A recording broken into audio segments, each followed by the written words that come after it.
Iran ने तकरीबन तमाम चीजों पर इत्तेफाक कर लिया। ईरान के साथ डील हो गई तो इस्लामाबाद जा सकता हूं। अमरीकी सदर डोनाल्ड ट्रंप ने पाकिस्तान आने का इंदिया दे दिया। मीडिया से गुफ्तगू में ट्रंप ने खुशखबरी दी कि ईरान के साथ मुआहदे के करीब हैं। पाकिस्तान ने जबरदस्त किरदार अदा किया। वज़ीर आज़म पाकिस्तान और फील्ड मार्शल आसिम मुनीर बेहतरीन शख्सियात हैं। ईरान एटमी हथियार न रखने पर रजामंद हो गया है। ईरान अपनी तबाहशुदा अफजूदा यूरेनियम हवाले करने पर भी आमादा है। अमरीकी सदर ने यह भी ऐलान किया कि लबनानी सदर जोसेफ ऑन और इसराइली वज़ीर आज़म ने जंगबंदी पर इत्तफाक कर लिया है। वज़ीर आज़म शहबाज शरीफ सऊदी अरब और कतर के बाद अहम सरकारी दौरे पर तुर्की पहुंच गए। अंतालिया पहुंचने पर गवर्नर अंतालिया पुलुसी शाहीन ने पुरतपाक इस्तकबाल किया। वज़ीर आज़म आज 5वें अंतालिया डिप्लोमेसी फोरम में शिरकत करेंगे। वज़ीर आज़म की सदर रजब तैयब एर्दोगान और दीगर अहम आलमी रहनुमाओं से 2 तरफा मुलाकातें भी मुतवक्के हैं। इससे कब वज़ीर आज़म ने दोहा में अमीर कतर शेख तमीम बिन हमद सानी से मुलाकात की।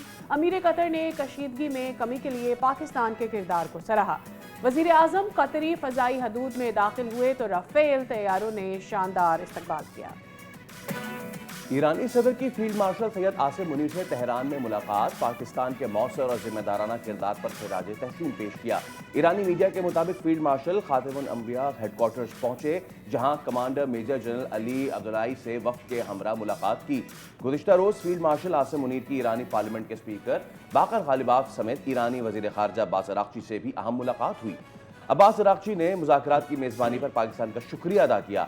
ISPR के मुताबिक फील्ड मार्शल का दौरा तेहरान अमन मुज़ाकरात में सालसी कोशिशों का हिस्सा है। PSL 11 में हैदराबाद ने रावलपिंडीज को हरा दिया। रावलपिंडीज ने जीत के लिए 122 रन का हदफ दिया, जो हैदराबाद ने 5 विकेटों पर हासिल कर लिया। रावलपिंडीज ने 9 विकेटों पर 121 रन बनाए। कप्तान मोहम्मद रिजवान 15 रन बना सके। हुनैन शाह और मोहम्मद अली ने 3 विकेटें हासिल की। दूसरे मैच में इस्लामाबाद यूनाइटेड ने कराची किंग्स को एक तरफा मुकाबले में 8 विकेटों से शिकस्त दे दी। बड़े मार्जिन से होने वाली फतह में Sameer Minhas 58, David Conway 53 run के साथ नुमाया रहे। मैच में कामयाबी के बाइस फातिह टीम ने पॉइंट्स टेबल पर दूसरी पोजीशन हासिल की।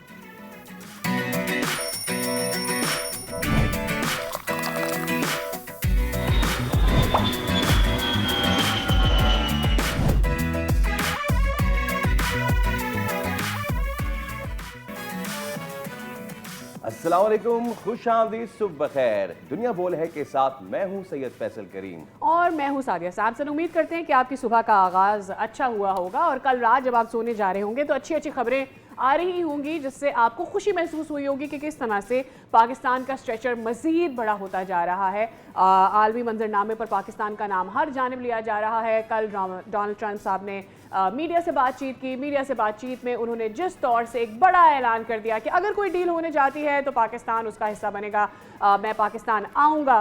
So that makes everything much bigger than that is already right now. Absolutely, हमारी आला अस्करी क़यादत और हुकूमत ने वो काम कर दिखाया जिस पर आलमी सतह पर पाकिस्तान की तारीफ की जा रही है। अपडेट ऑब्वियसली ये है कि अमरीकी सदर ट्रंप ने कल रात पाकिस्तान आने का इंदिया दिया। पाकिस्तान की कामयाब सिफारतकारी की ये वाकई एक बहुत अच्छी और बहुत बड़ी खबर है। इस खबर को तफसील से हम आगे चल के प्रोग्राम में डिस्कस जरूर करेंगे। एब्सोल्युटली। अभी तस्करा करते हैं कि कराची में जारी PSL के मैचेस। कल PSL के 2 अहम मैचेस थे। पहला मैच हैदराबाद किंग्समैन और रावलपिंडीज के दरमियान खेला गया। एक छोटा टोटल सेट हुआ था और अचीव कर लिया। हैदराबाद अपना तीसरा मैच जीतने में यूं कामयाब हो गई है। लाहौर में मुसलसल क्योंकि नाकामी से 2-4 रही, अब कराची मरहले में हैदराबाद ने कमबैक ज़रूर किया है। रावलपिंडीज की किस्मत अलबत्ता साथ नहीं दे रही है और सिर्फ 122 रन के हदफ में हैदराबाद किंग्समैन 5 विकेट पर अपना ये हदफ हासिल करने में कामयाब हुई। Although I won't say Hyderabad did play very well, but बात यह कि कौन ज़्यादा बुरा खेला। यस, हाँ, वो एक शुरू में हैदराबाद की विकेटें ज़रूर गिरी, फिर मिडिल ऑर्डर ने संभाला दिया and what we wanted to see Irfan Khan Niazi उन्होंने वही किया। अच्छा, दूसरे मैच में इस्लामाबाद यूनाइटेड ने कराची किंग्स को PSL के एक और एक तरफा मुकाबले में शिकस्त दे दी और 8 विकेटों से हरा दिया।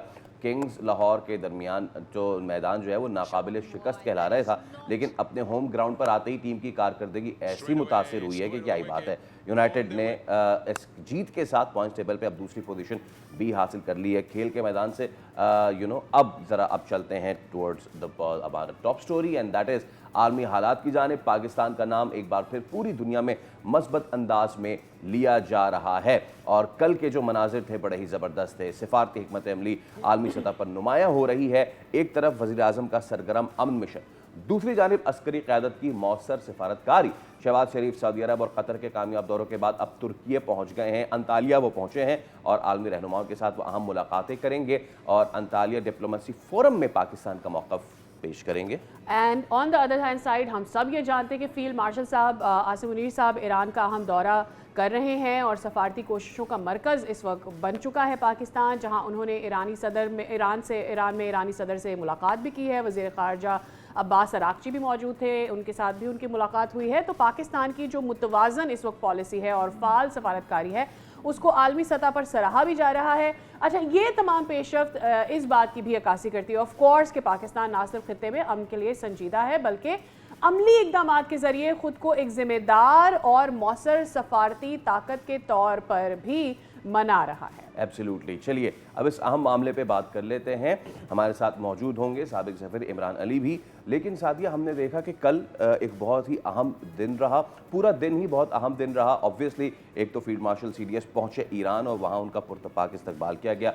वज़ीर आज़म अंतालिया पहुँचे और फेडरल मिनिस्टर तुर्की ने वहाँ उनसे मुलाकात की। और रात जो खबर आई है उसके अमिड्स अब और भी दीगर अराउंड चीज़ें अगर देखें तो इसराइल का और लेबनान का मुज़ाकरात पे आना और डोनाल्ड ट्रंप का ये कहना है कि अब मैं इन दोनों को अब वाशिंगटन में इनकी मुलाकात करवाऊंगा। तो things are moving pretty fast है। लेकिन दूसरी जानिब इस स्टोरी का एक और एंगल भी है।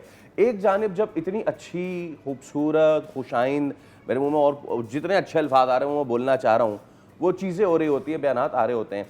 दूसरी जानिब पीट हेग्सेथ जो हैं, जो कि वज़ीर जंग है, ऑब्वियसली वज़ीर जंग है तो वज़ीर जंग का काम जंग की बातें ही करना है, वो अब नया कट्टा खोल के ले आते हैं और वो कहते हैं कि अगर मुज़ाकरात नहीं हुए तो हम जंग के लिए तैयार हैं। तो दोनों साइड्स को हमें देखना चाहिए। बट जो इस वक्त अगर तराजू में रखें, पलड़ा किसका भारी है? पलड़ा अमन का भारी है। Right. अमन की बात कौन कर रहा है? I think there is a Pakistan lot कर of रहा है। face saving that US has to do और मेरे ख्याल में ये कंसिस्टेंट मैसेजेस आते रहेंगे क्योंकि आपकी जो मिलिट्री पावर है उसने अपनी स्ट्रेंथ तो दिखानी है और आपने प्रेशर भी डालना होता है। एंड दैट इज़ वाई हेक्सवेथ की inclination towards the far right भी है। तो आई थिंक एक ये रहेगा जब तक कि कोई फाइनल डील नहीं हो जाती।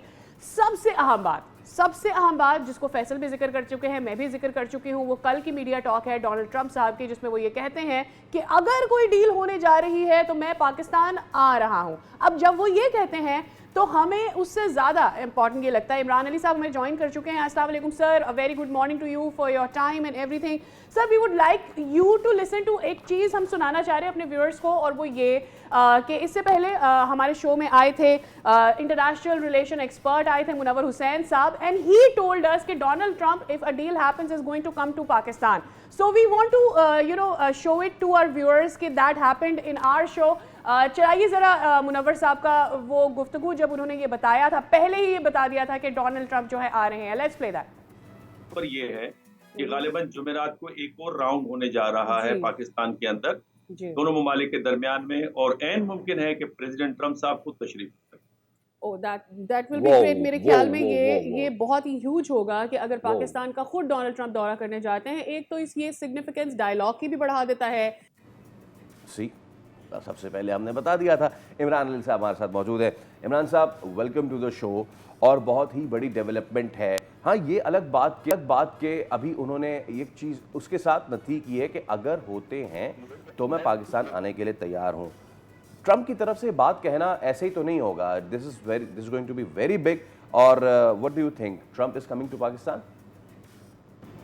आप लोगों के साउंड में इको बहुत आ रही है। Thank you for inviting me to the show. जी बिल्कुल, अगर वो समझेंगे कि there is a final deal, तो फिर उसके बाद आई एम श्योर उनके आने का चांस बनेगा। बट अभी I think negotiations are in progress. Right. And Imran साहब, ये भी बता दीजिएगा आपको क्या लगता है। ऑब्वियसली हम सब कोई भी इसको कैलकुलेट नहीं कर सकते, लेकिन जो इस वक्त मोमेंटम बन रहा है, जो एनवायरनमेंट क्रिएट हो रहा है, बताया जा रहा है कि अगला दौर पाकिस्तान में होना है। पहले वीकेंड की बातें की जा रही थी, अब कमिंग वीक में ही सम डे कहा जा रहा है। क्या ये टॉक्स फाइनल भी हो सकती है? जी अगर ये सेकेंड राउंड हुआ तो इसमें चांसेस बहुत ज़्यादा हैं कि कोई ऐसा एग्रीमेंट हो जाएगा जो शायद कुछ प्रॉब्लम्स की तरफ जाए। दूसरा तरीका ये होगा कि इंटरिम अरेंजमेंट होगा और फिर इंटरिम अरेंजमेंट दो 2 महीने के लिए, दो हफ्ते के लिए सीज फायर एक्सटेंड होगी और उसके बाद टॉक्स होंगी। उसका मतलब ये होगा कि सेकेंड राउंड के बाद अगला कोई राउंड भी होगा, तो ये देखना पड़ेगा।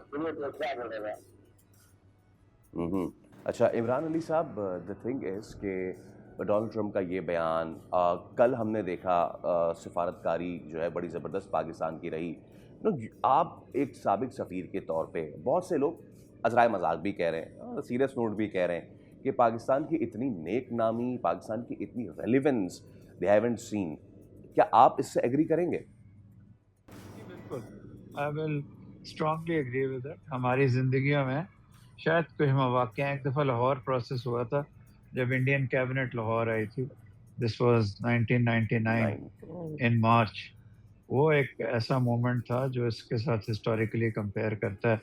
उससे पहले अगर आप देखें ताशकंद जो 66 में था, वो it was a down side. फिर भुट्टो साहब जब शिमला एग्रीमेंट करके आए थे प्रिजनर्स को रिलीज़ करवा के, वो भी चूँकि हम जंग हार चुके थे इसलिए वो भी इतना रेलेवेंट नहीं है।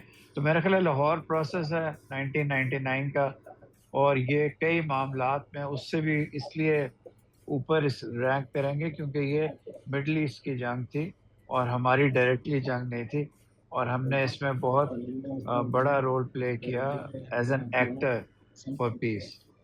ऑलराइट इमरान अली साहब, आपने 1999 की बात की। I was just listening to the former ambassador Shamshad साहब भी, और उन्होंने जो एक खाका खींचा था, मैं चाहूँगा कि आपकी मौजूदगी का फ़ायदा उठाते हुए हम आम आवाम तक ये चीज़ पहुँचाएं। आई एम नॉट टॉकिंग कि आप पूरा प्रोसेस बताएं, but one of the process is के चीज़ें तैयार होती हैं हफ्ता पहले से, चाहे वो MOUs हों चाहे वो ड्राफ्ट्स हों, दे आर रेडी। 99 में वाजपेयी साहब ने आके सिर्फ तकरीर करनी थी एंड दैट्स इट। क्या हम समझें कि चीज़ें तैयार हैं, पार्टीज एग्री हो गई हैं, the drafts are ready, MOUs whatever they may be, parties ने आना है, तकरीर करनी है, साइन करना है? ज़रूरी नहीं है इससे हो, ये भी हो सकता है कि इंटेंस नेगोशिएशंस हों, और मैं बिल्कुल इस बात से एग्री नहीं करता। An MOU is nothing, a memorandum of understanding is just a piece of paper जिस पे कोई अमल नहीं करता। इस्लामाबाद का कोई अकॉर्ड होता है, इस्लामाबाद की एग्रीमेंट होती है, उसको MOU के बियॉन्ड जाना चाहिए। MOU, मेरा नहीं ख्याल कि MOU पाकिस्तान में होगा, इसके बियॉन्ड जाएंगे। कोई गारंटीड एग्रीमेंट होगा, कुछ क्लॉजेज होंगे, कोई डिस्कशंस होंगी। ये MOU वगैरह, that's not on. Right. And Imran Saab, I keep on saying this is going to be third time I'm going to be asking this question along the transmissions that we are having regarding this, और हर दफ़ा एक नई understanding सामने आती है। Iran long बोल रहा है कि मेरी गारंटी क्या है, अगर हम अपना यूरेनियम नहीं भी बनाते हैं मज़ीद तो मेरी गारंटी कौन देगा। पाकिस्तान ऑलरेडी एक पैक्ट साइन कर चुका है सऊदी अरेबिया के साथ। क्या आपको लगता है कि म्यूचुअल डिफेंस का कोई पैक्ट पाकिस्तान साइन कर सकता है? पाकिस्तान इसमें कोई गारंटियर साबित हो सकता है? क्या हो सकता है रीजनल रोल? किस तरह से ईरान की सिक्योरिटी को गारंटी किया जा सकता है? जी बिल्कुल, आपने बहुत अच्छा आइडिया दिया। एक आइडिया ये हो सकता है कि आप ईरान के साथ म्यूचुअल डिफेंस पैक्ट करें। दूसरा ये हो सकता है आप जो क्वाड्रिलैटरल एग्रीमेंट है, जो आप क्वाड्रिलैटरल अरेंजमेंट गल्फ में कर रहे हैं इस वक्त, उसमें टर्की, सऊदी अरेबिया और इजिप्ट शामिल है, आप ईरान को उसमें शामिल करें। ओके सर, ये एक बहुत हॉलमार्क इवेंट होने जा रहा है। I would like to shift our focus 2015-16 में JCPOA, जब दुनिया ने देखा कि जनाब चलें एक जॉइंट मैकेनिज्म के तहत एक कॉम्प्रिहेंसिव प्लान ऑफ एक्शन हो गया, एवरीबडी वाज हैप्पी। बट जब सब ये समझ रहे थे कि इतना बड़ा मसला हल हो गया ईरान अमेरिका के दरमियान, तो उसी अमेरिका ने उसको रद्द भी कर दिया। सो माय क्वेश्चन इज कि क्या उस वक्त के हालात और आज के हालात मुख्तलिफ हैं कि जो ये अकॉर्ड या ये डील या पाकिस्तान में पाकिस्तान से बाहर हो वो कॉम्प्रिहेंसिव मानी जाएगी और उसको कोई नहीं छेड़ेगा, या फिर is it going to be हाकम बदन द सेम थिंग? नहीं जी, आप सही फरमा रहे हैं। अगर आप यहाँ एग्रीमेंट भी करते हैं, असल में डील का लफ्ज़ जो है ना, ये ट्रंप की एडमिनिस्ट्रेशन यूज़ करती है। ये जिस तरह ट्रेड डील्स होती हैं, जो कॉम्प्रिहेंसिव एग्रीमेंट अगर होता है उसको अभी इमीडिएट फ्यूचर में तो वो गारंटीड है, लेकिन उसके बाद ईरान को सिक्योरिटी गारंटीज चाहिए होंगी, जैसा हमारी कॉलीग ने बताया कि कोई गारंटी नहीं होती दुनिया में। ये जब इन्होंने हमला किया इस दफ़ा ओमान में टॉक्सी, ओमान में एग्रीमेंट ऑलमोस्ट हो गया था, तो वो सब धोखा था। तो धोखा दे के इन्होंने ईरान पे किया है। बेचारा ओमानियन वन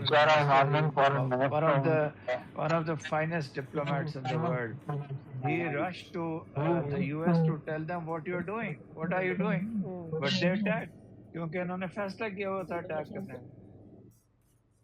राइट।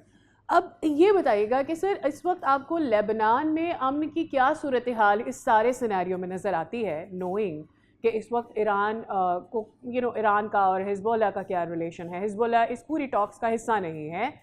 इससे पहले कि वहाँ जितनी भी टॉप लीडरशिप लेबनान की मौजूद रहे, जब तक कि हिजबुल्लाह का इसमें पार्टिसिपेशन नहीं होगा, सो डू यू थिंक कि अगर ईरान में अमन आ जाता है तो हिजबुल्लाह सेटल डाउन हो सकता है, बैक ऑफ कर सकता है, क्या हो सकता है? देखिए, दो बातें याद रखिए। इजराइल वो करेगा जो उसको अमेरिका कहेगा, और हिजबुल्लाह वो करेगा जो उसको ईरान कहेगा। तो देयरफॉर हिजबुल्लाह ना भी टेबल पे हो, Hezbollah will be controlled by Iran and Israel has to be controlled by the US.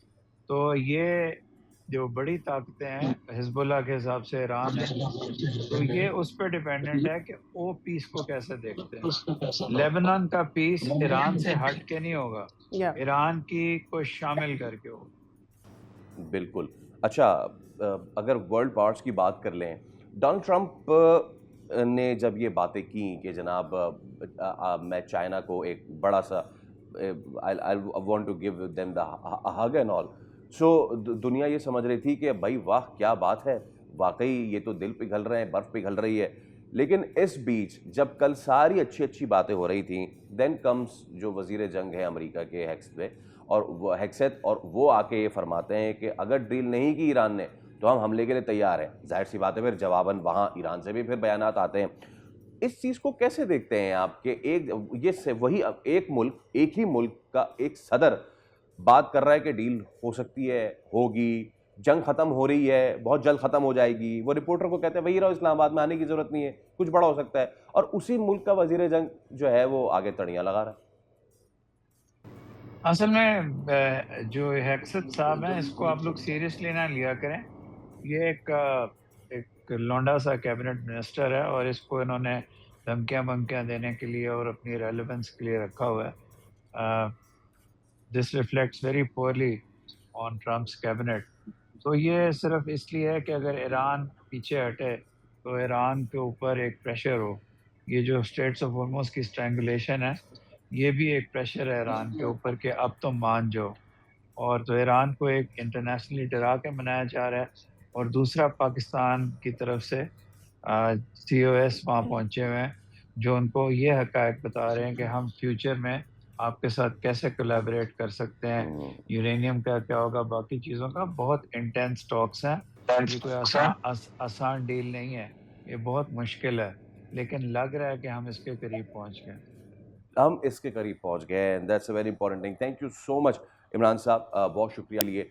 और पूरी दुनिया ये कह रही है कि एक चीज़ है और उसके हम करीब पहुँच गए हैं, अमन के करीब पहुँच गए हैं। एक व्हाटएवर यू कॉल इट, एक अकॉर्ड, एक MOU, एक डील, एक अग्रीमेंट, उसके करीब पहुँच गए हैं। But now the question is कि इसमें पाकिस्तान ने जितना भरपूर किरदार अदा किया है, जब पहली मर्तबा ये मुज़ाकरात हुए थे और जब कोई बात नहीं बन पाई थी तो लोग इसको ब्रेक डाउन कह रहे थे, कह रहे कि ब्रेक थ्रू नहीं हुआ तो इसका मतलब ब्रेक डाउन हो गया। व्हाट आई फील कि it was not a break down, it was break through, it was a break, it was a pause. और वो पॉज लेके फिर दुनिया ने देखा कि किस तरीके से पाकिस्तान ने अपने आप को फिर एक्टिव किया। वज़ीर आज़म शहबाज शरीफ गए टू द गल्फ, और इसके साथ साथ CDS आसिम मुनीर गए ईरान, और बहुत ही ज़बरदस्त कर हमने मनाजिर देखे। अब इस पर हम बात कर लेते हैं। हमारे साथ मौजूद हैं दिफाई तज्ज़ियाकार rear admiral retired Faisal Shah sahab. Faisal साहब अस्सलाम वालेकुम, और बहुत शुक्रिया आपके वक्त के लिए। फैसल साहब, अमेजिंग टर्न ऑफ इवेंट्स, और पहले राउंड में जब बात नहीं बन पाई थी और जब जेडी वैंस ये कह के 4 मिनट में सिर्फ चले गए थे कि जनाब कोई बात नहीं बन पाई, तो बहुत से लोगों ने इसका बड़ा राय का पहाड़ बनाया। लेकिन उसमें सबसे अहम बात उन्होंने ये की थी कि 21 घंटे की एक निजी मुज़ाकरात को मैं पब्लिक नहीं कर सकता। यानी कि बहुत सारी चीज़ें थीं जो कि उसमें थीं और अब वो खुल के सामने आ रही है। और इनिशियल रिएक्शन एक तो कि कल जो ट्रंप ने रात में कहा कि पाकिस्तान आ सकता हूं अगर एग्रीमेंट हुआ तो। जी बहुत शुक्रिया मुझे प्रोग्राम में लेने का। बात तो उसी दिन बन गई थी जिस दिन दोनों फरीकैन सीज फायर पे आमादा हो गए थे। और आपको पता है कि इसमें पाकिस्तान का कितना बड़ा रोल है। और अगर थोड़ा सा और पीछे चले जाएं तो बात मैं समझता हूँ उस वक्त भी बन गई थी जब अरब ममालिक इस जंग में शामिल नहीं हुए पाकिस्तान की काविशों के बाद। अगर वो शामिल हो जाते तो आप खुद सोचिए कि इसमें कितने सारे फरीक होते और फिर किस किस को आप मनाते, सीज फायर करवाते और टेबल पे लेकर आते। तो पाकिस्तान की जो बेसिकली काविशें हैं वो आप पहले दिन से उनको अप्रिशिएट करना शुरू करें तो आपको नजर आएगा कि इस जंग का अहाता पाकिस्तान ने रोके रखा है और इसके जो मजीद मुजम्मिर असरात हैं उनको पाकिस्तान ने बचा के रखा है शुरू दिन से। वरना आप सोचें, आप एक एक मुल्क के पास जा रहे होते, कह रहे होते सीज फायर करो, पीछे से पता चला कोई और लड़ना शुरू हो गया। तो ये करते करते सीज फायर आया और फिर जो लोग ये समझ रहे थे कि पहली जो राउंड ऑफ टॉक्स है उसमें कुछ नतीजा निकल आएगा, मेरा ख्याल है कि ये थोड़ी सी नादानी थी। ऐसा नहीं समझना चाहिए था क्योंकि 47 साल की दुश्मनी है, 47 साल की, और नफरत है 47 साल की। एक दूसरे को आप देखिए कि किस तरह से रिडिक्यूल करते रहे हैं, तंग करते रहे हैं। फिर 52 दिन की जंग है, ये सिर्फ ये 40 दिन नहीं थे बल्कि पिछले साल के 12 दिन भी आप मिलाइए जिसमें दो बदू जंग हुई है इनकी आपस में, वो जंग है। साल की सैंक्शंस हैं, माशी मुश्किलात हैं और बहुत सारी ऐसी चीजें हैं। उसके बावजूद अगर दोनों पहली दफा 47 साल में इतने हाई लेवल पे बैठे हैं आमने सामने, 21 घंटे एक दूसरे को बर्दाश्त किया है, बात किया है, तो मेरा ख्याल है बात तो बनती जा रही है। और अब जो सेकेंड राउंड ऑफ टॉक है या उसके बाद की थर्ड राउंड ऑफ टॉक है, इट डजंट मैटर एक्चुअली, मेरे हिसाब से इट डजंट मैटर। बात बन गई है, दोनों ने बातचीत करना शुरू कर दी है, दोनों ने अपनी नीयत बता दी है कि हम जंगबंदी करना चाहते हैं, इससे निकलना चाहते हैं, दुनिया को इससे निकालना चाहते हैं। और देखिए बात ये भी बन गई है कि पाकिस्तान माशाल्लाह उसका जो स्टेचर अल्लाह के करम से ऊपर जा रहा है मई 2025 के बाद से। और जब इनका इंशाल्लाह फाइनल एग्रीमेंट हो जाता है, ये जंगबंदी हो जाती है या जंगबंदी में तौसी भी हो जाती है, पाकिस्तान के नंबर पूरे हो गए। पाकिस्तान ने ये काम ना सिर्फ अपने लिए किया, ना सिर्फ अपने दोस्तों के लिए किया, ना सिर्फ खित्ते के लिए किया, पूरी दुनिया के लिए किया, पूरी दुनिया के। और उस दुनिया में हर वो गरीब इंसान जो किसी दुनिया के कोने में रह रहा है और यहाँ से होने वाले माशी असरात से पाकिस्तान ने एक ह्यूज रिस्क भी लिया है, risk of involving USA directly, उनकी सिक्योरिटी यहाँ पर मेक श्योर करना, सारी चीज़ें, it was huge for Pakistan. At the same time एक खित्ते में जंग चल रही है, उस खित्ते में आपके फील्ड मार्शल साहब जाते हैं खुद, अपनी प्रेजेंस, वहाँ से टॉक्स भी हो सकती थी, वहाँ के वजीर खारजा साहब पाकिस्तान में रुक भी सकते थे, एनीथिंग कुड हैव हैपेंड। लेकिन उनकी टेरिटरी में जाना, वहाँ जाकर उनको ऑनर करना और उनको समझाना कि पाकिस्तान कितना बड़ा रोल प्ले कर रहा है to make peace possible for your country. देखिए ये हमारी सकाफत की आला इक़्तिदार है। अगर आप गौर करें कि हम अपने खानदानों में भी क्या करते हैं कि जब हम कोई सुलह सफाई करवाते हैं या हमने किसी को रिक्वेस्ट करनी होती है, कोई बात मनवानी होती है, कोई बात समझानी होती है, तो हम ये नहीं कहते कि तुम हमारे पास आओ, हम खुद उसके घर जाते हैं, जाके वहाँ बैठते हैं, बातचीत करते हैं, सुलह सफाई करवाते हैं। तो पाकिस्तान ने वही आला इक़्तिदार को अपने सामने रखा है। वजीर आज़म और डिप्टी प्राइम मिनिस्टर गए हैं जनाब अरब ममालिक के दौरों पे, तुर्की की तरफ, और इधर फील्ड मार्शल दूसरा डेलीगेशन लेके गए हैं ईरान की तरफ। तो ये हमारी आला इक़्तिदार की मिसाल है बेसिकली। और ये हमने दुनिया को बताया है कि भाई हम ये काम जानते हैं, हम जंगों में से गुजरे हुए हैं, हमने मुज़ाकरात किए हुए हैं और हमने एग्रीमेंट्स भी किए हुए हैं, तो हमसे बेहतर इस अमल में कोई नहीं है। और ये बात प्रेसिडेंट ट्रंप और प्रेसिडेंट पेज़ेशकियान ये दोनों बारहा कह चुके हैं कि पाकिस्तान से बेहतर ये काम ना कोई कर सकता था, ना कोई कर रहा है। ओके, अच्छा फैसल साहब, नाउ द थिंग, बहुत सारी चीज़ें जो कि सामने नहीं आ रही हैं। लबनान और जो इसराइल का मुआहदा तो नहीं, लेकिन वहाँ भी कुछ जो चीज़ें हुई हैं, पाकिस्तान का इसमें भी किरदार है फैसल साहब? देखिए, पाकिस्तान का किरदार इस तरह से बनता है कि ये ईरान की फोरमोस्ट रिक्वायरमेंट थी। उसकी फोरमोस्ट रिक्वायरमेंट थी कि बातचीत उस वक्त आगे बढ़ेगी जब लबनान में सीज फायर होगा।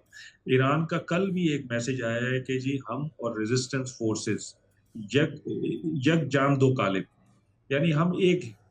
तो उनकी ये फोरमोस्ट रिक्वायरमेंट थी, और अगर ये रिक्वायरमेंट पूरी ना होती तो फिर क्या आप ईरान से बात करने के काबिल थे? क्या अमेरिका ईरान को कह सकता था, या पाकिस्तान ईरान को समझा सकता था कि ठीक है, अमेरिका इजराइल लबनान में मार पिटाई कर रहा है, लेकिन आप अमेरिका की बात मानिए? तो इसमें भी पाकिस्तान का जरूर हाथ होगा कि उसने अमेरिका को समझाया कि आपको वो वादा पूरा करना पड़ेगा अपना लबनान वाला, अगर आप ईरान से कहते हैं कि वो स्ट्रेट ऑफ हॉर्मुज खोले बातचीत के जरिए। तो मेरा ख्याल है कि पाकिस्तान दोनों तरफ बड़ा बैलेंस करके चल रहा है, और हम थ्रू आउट बड़ी टाइट रोप पे चले, और अल्हम्दुलिल्लाह हमसे कोई चूक नहीं हुई है। आप ये देखिए, कोई मुल्क हमसे नाराज नहीं है, किसी की तरफ से कोई ऐसी स्टेटमेंट नहीं है जिसमें, ये फरीकैन की मैं बात कर रहा हूँ जो कि अरब ममालिक भी इसमें शामिल है, कि किसी ने कोई ऐसी स्टेटमेंट नहीं दी है जिससे पाकिस्तान के किरदार पे कोई उंगली उठती हो। हाँ, हमारे दुश्मन हैं, हमारे मशरक से चीखों की आवाजें आ रही हैं, लेकिन उनको ये नहीं समझ आ रहा कि पाकिस्तान ने उनके लिए भी भलाई की है। जो माशी मुश्किलात जिसका मैं जिक्र कर रहा हूँ, तो पूरी दुनिया उससे अफेक्टेड है, क्या इंडिया उससे अफेक्टेड नहीं है? तो अगर इंडिया को पाकिस्तान ने निकाला है इस माशी मुश्किलात से, तो बाकियों की तरह इंडिया को भी शुक्रगुजार होना चाहिए पाकिस्तान। Absolutely, absolutely. और अजमल साहब, आपने इंडिया की बात कर ही दी है, तो ज़रा बताइए कि ये कितना इंपॉर्टेंट है। वज़ीर आज़म साहब का दौरा इस वक्त, यानी सऊदी अरब का उनका दौरा, फिर हम अब देख रहे हैं कि वो अंतालिया पहुंच गए हैं। सो इट इज़ ह्यूज रीजनली भी, क्योंकि पूरे खत्ते की सूरत हाल कैसे इम्पैक्ट नहीं करेगी इंडिया पर? देखिए, इस जंग ने बहुत सारे लोगों के चेहरों से नकाब उठा दिया है। यस। बहुत सारे लोगों का असल चेहरा सामने आ गया है। इसराइल क्या है, दुनिया का आज नफरत अंगेज तरीन मुल्क है इस वक्त इसराइल। अगर आप सोशल मीडिया पे रेटिंग देखें, आप बाकी देखें, लोगों के पोल्स देखें, तो आपको पता चलेगा। इंडिया सारी जंग में आप एक फेंस पे बैठे रहे हैं इसराइल और यूएस की हामी बन के, और ये सोचते रहे हैं कि जब ये जंग खत्म होगी, में से जो वॉर बूटी निकलेगी उसमें से मुझे भी कुछ मिलेगा। अगर ये आपकी अप्रोच है, तो आपके मुल्क में गैस के लिए लाइन लगी हुई है, तेल के लिए लाइन लगी हुई है, लेकिन आपकी जीरो एफर्ट है किसी भी किस्म की, सिवाय इसके कि आप पाकिस्तान की टांगे खींचने पे लगे हुए हैं, पाकिस्तान को बुरा भला कहने में लगे। तो दुनिया ने बहुत सारे मुल्कों का चेहरा बेनकाब किया है, मतलब इस जंग ने किया है, दुनिया ने देख लिया है। और पाकिस्तान को तो मैं कहता हूँ कि सिर्फ खित्ते में नहीं, आप देखें पूरी दुनिया से शाबाशी आ रही है और उसकी तारीफें हो रही है। बिल्कुल फैसल साहब, बिल्कुल ठीक है, we have got your point. Pakistan को पूरी दुनिया से शाबाशी आ रही है। पाकिस्तान के पास एक गोल्डन विंडो ऑफ अपॉर्चुनिटी है कि वो अपने मसाइल जो दीगर है उनको हल करे। Thank you so much, it was a pleasure having you on the show. तो चलिए के साथ we are taking a small break के बाद हाजिर होंगे। मजीद स्टोरीज हैं, उन पर डिस्कशन होगी राइट आफ्टर दिस ब्रेक।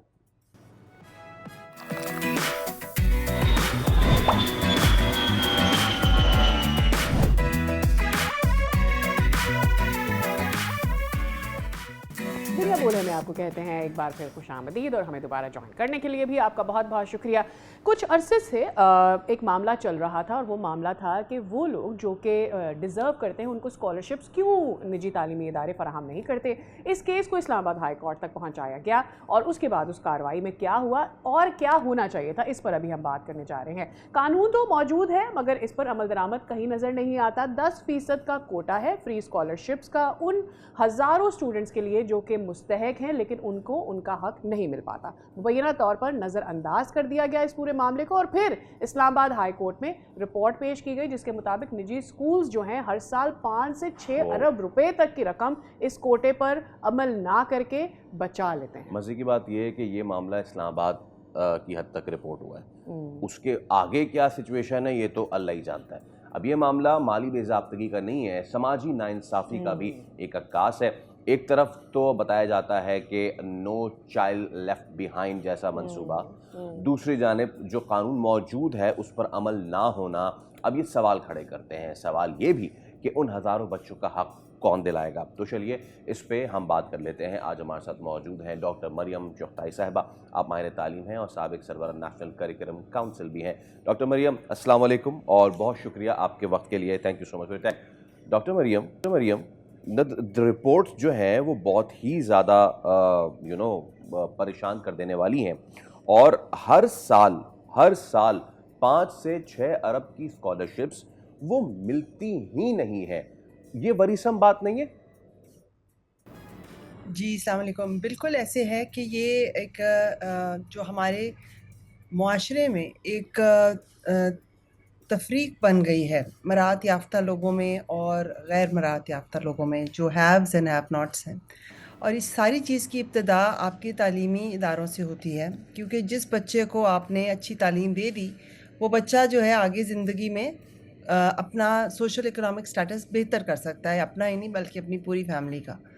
इसी तहत इंडिया में भी इस तरह की पॉलिसी है, मैंडेटरी है कि पब्लिक स्कूल्स में प्राइवेट स्कूल्स में उसके गिरदोनवा के बच्चों में जो स्कॉलरशिप एलिजिबल बच्चे हैं, एक कोटा सिस्टम है और वहाँ पर ये इन्फोर्स की जाती है। जिन मुआशरों में जैसे पाकिस्तान है, जहाँ पर ये तबकाती तफरीक बहुत हद तक बढ़ गई है, तो यहाँ हुकूमत की ज़िम्मेदारी और बढ़ जाती है कि इसको प्रॉपर्ली इन्फोर्स किया जाए। और जो निजी तालीमी इदारे हैं वो तो एट सम लेवल बिज़नेस है ना वो, और यहाँ पाकिस्तान में तो ये ख़ास अलमिया है कि यहाँ पे वो तालीमी इदारे बाद में और वो परचून की दुकान डाल लें या स्कूल बना लें, बहुत सारे स्कूल ओनर्स को फ़र्क नहीं पड़ता, वो एक बिज़नेस के तौर पे उसको तालीमी इदारे को चलाते हैं। तो यहाँ पर हुकूमत की ज़िम्मेदारी बहुत बढ़ जाती है और इसकी अगर इम्प्लीमेंटेशन नहीं है तो इसका पूरा का पूरा ज़िम्मेदारी इसकी मैं हुकूमत को ही देती हूँ। राइट। अब मुझे ये बताएं मैम कि हुकूमत का क्या तरीक़ाकार, क्या सिस्टम सेट होना चाहिए? आपको याद होगा कोरोना के दौर में बहुत आवाज़ उठी थी, लोगों की जॉब चली गई थी, जून जुलाई की इकट्ठी फ़ीस जाती, वैन की फ़ीस जाती है। हुकूमत ने कहा कि ऐसा नहीं होगा, डिसाइड ये हुआ कि फ़ी नहीं ली जाएगी। स्कूल्स अभी तक वो फ़ी ले रहे हैं, हाँ उसको बांट दिया गया है कुछ स्कूल्स की जानिब से, कुछ स्कूल्स नहीं बांटे हैं अभी भी। वो एक जो है वो दिसंबर में जाती है, फिर एक मई में जाती है। हमारे यहाँ हाईलाइट भी चीज़ होती है, मीडिया बार बार बताता है, रिपोर्ट्स भी आती हैं, केसेस भी आते हैं, लेकिन सिस्टम सेट नहीं होता कभी। मेन इसकी वजह मेरे नज़र में है कि तालीम कभी भी किसी भी तरजीहात में कोई मतलब हाई नंबर पर नहीं आई। किसी भी पॉलिटिकल गवर्नमेंट को आप देख लें, तालीमी इस्लाहात को कभी भी उस तरह से तरजीह नहीं दी गई, बल्कि तालीमी निज़ाम को उसके बरक्स इस्तेमाल किया जाता है सियासी मकासद के लिए। तो आपने बिल्कुल सही निशानदेही की कि जब तालीम की पॉलिसियाँ भी आती हैं, मीडिया पे उठाया भी जाता है, पेरेंट्स भी डिमांड करते हैं, लेकिन साथ ही साथ आप देखें कि पाकिस्तान में ही इदारे हैं जो ये किसी हुकूमत के कहने पर नहीं बल्कि ख़ुद से ये एक अपना जो सिटीज़नशिप का उनकी ज़िम्मेदारी है वो पूरी कर रहे हैं। लम्स जैसा इदारा है जहाँ पर नेशनल आउटरीच प्रोग्राम है, उसमें वो उसके लिए फ़ंड रेजिंग भी करते हैं। और एनओपी प्रोग्राम की तरह बेशतर यूनिवर्सिटीज़ हैं जिनमें कोटा सिस्टम उन्होंने ख़ुद बनाया हुआ है। वो ख़ुद उन जो बच्चे अप्लाई करते हैं उनका बैकग्राउंड चेक भी करते हैं, फाइनेंशियल उनके प्रॉपर होते हैं और उनको स्कॉलरशिप देते हैं, और यहाँ तक उनके हॉस्टल की फ़ीस भी देते हैं, उसके ऊपर स्टाइपेंड भी देते हैं। क्योंकि कुछ बच्चे इतने गरीब बैकग्राउंड से आते हैं कि वो फिर हॉस्टल्स में वो खाना नहीं खा रहे थे, उन्हें खाने का जो स्टाइपेंड मिलता था तो कहते थे हम ये बचा लेते हैं, हमने पीछे भेजना है, तो उन्हें खाना भी दिया जाता है, मज़ीद स्टाइपेंड भी दिया जाता है। क्योंकि तालीम में रिसर्च में हम कहते हैं hungry child can not learn. तो ये जिम्मेदारी सिर्फ स्कॉलरशिप देने तक ही नहीं है, आप बच्चे को क्लास में लाके बिठा दें लेकिन वो ज़हनी तौर पे परेशान है या वो उसने खाना नहीं खाया हुआ, तो ये तो बहुत ज़्यादा काम करने वाला है। अब डॉक्टर साहिबा अगर स्टैट्स की बात कर लें तो कैपिटल टेरिटरी में 1571 तालीमी इदारे हैं, और अगर तो ये 10% स्कॉलरशिप्स मिलती तो as we are talking today 40,000 बच्चा फ्री इस वक्त पढ़ रहा होता। वो 40,000 बच्चा सिस्टम से आउट है। अब ऐसे में मेरा सवाल यह है कि रेगुलेटरी इदारा भी है पियरा, ये रेगुलेटरी इदारा भी है, कानून भी है, सब कुछ है, उसके बावजूद अगर 40,000 बच्चा आउट ऑफ सिस्टम है तो असल कमजोरी कहाँ है? आई थिंक इसको अगर हम कहें ना कि जी इन्फोर्समेंट नहीं है, तो I think that would be a misunderstanding the problem. अभी पहले आपने जिस बात की निशानदेही की कि बल्कि इसका जो है गैर अखलाकी इस्तेमाल होता है, हुकूमत जहाँ पे आसानियाँ पैदा करती है, तो हो सकता है कि ये नाफिज हो रहे हों, बट सिर्फ कागजी तौर पे नाफिज हो रहे हों, या सिफारशी जो भर्तियाँ की जा रही हों इन्हीं स्कॉलरशिप्स पर। तो पीरा एक अच्छा इदारा है, लेकिन बात यह है कि आप उसको कितना क्लोजली देखते हैं, मॉनिटर करते हैं, और जहाँ पर हुकूमत गुंजाइश छोड़ेगी, चाहे वो किसी भी मुल्क की हुकूमत हो, वहाँ पर लोग तरीके निकालेंगे। इसमें ज़िम्मेदारी जो है वो हुकूमत पे आती है कि वो, अगर आपने जितने बच्चों के लिए अगर आपने पॉलिसी बनाई है। मैं आपको मिसाल देती हूँ, जब मैं फेडरल गवर्नमेंट में नेशनल करिकुलम काउंसिल में थी, तो हम मॉडल टेक्स्ट बुक्स बनाने के लिए टेक्स्ट बुक पब्लिशर्स के साथ पार्टनरशिप्स कर रहे थे। तो जो बड़े बड़े पब्लिशर्स, जो फॉरेन पब्लिशर्स हैं, मैं नाम नहीं लूँगी, बट एक बहुत बड़ा फॉरेन पब्लिशर है, तो हमने उन्हें कहा कि आप हमारे साथ पार्टनरशिप करें, हम आपको पे करेंगे, आप आपकी किताबें जो है हम पब्लिक स्कूल्स में या पब्लिक स्कूल्स के बच्चों को देना चाहेंगे। तो उन्होंने साफ इनकार कर दिया। उन्होंने कहा कि अगर हमारी किताब गरीब बच्चे पढ़ेंगे तो अमीर बच्चे खरीदेंगे नहीं। अब ये माइंडसेट जो तबकाती तफरीक का हमारी सोसाइटी में, माशरे में है, तो ऐसे में जो आपने अगर पॉलिसी एग्जिस्ट करती है तो उसकी इन्फोर्समेंट जो है बहुत ज़रूरी है, क्योंकि अगर आज आप इस चीज़ को नहीं पकड़ेंगे तो ये तो फिर लाइफ लॉन्ग एक बच्चों में एक वो बन जाएगा कि हम में किसी किस्म की ख़ास सुपीरियॉरिटी है, सिर्फ इसलिए क्योंकि हम अमीर घराने में पैदा हुए हैं, और यहीं से फिर माशरे में बहुत ज़्यादा मरियम साहब, आपको क्या लगता है, क्या आप महसूस करती हैं कि ये जो मेरिट की स्कॉलरशिप्स हैं, ये सिफारिशों पर दे दी जाती हैं पाकिस्तान में लोगों को, और जिनकी मेरिट है उन्हें नहीं मिलती? जी बिल्कुल। अब तो बोर्ड में पोजीशन जो आती है वो भी मतलब सिफारिश पे आती है, बट आप छोड़ें, आप पब्लिक स्कूल्स की क्या बात करते हैं, बड़े बड़े प्राइवेट स्कूल्स हैं, आईबी के नाम पे बहुत सारे स्कूल्स हैं, जो कि आप क्लासरूम में, जिसको हिडन करिकुलम कहते हैं, आप बच्चे को सिखा रहे हैं कि पैसे लगा के फ़र्स्ट आ जाना कोई मसला नहीं है, फ़र्स्ट आना इम्पोर्टेंट है। कि बच्चे का अब जो उसकी साल के एंड पे एग्जीबिशन होती है आईबी स्कूल्स में, तो जिस तरह ओए लेवल्स में ट्यूशन करके या मैट्रिक एफएससी में रट्टे लगा के, तो आईबी स्कूल्स में अब ऐसे है कि आप आपके प्रोजेक्ट्स बनाने के लिए लोग हैं जो पेमेंट लेते हैं। बच्चे को पता है कि जो डिस्प्ले हो रहा है वो मेरा नहीं है, लेकिन माँ बाप ने पैसे लगा के, वो लगे स्कूल ने सेलिब्रेट किया कि जी देखिए हमारा सबसे अच्छा प्रोजेक्ट है।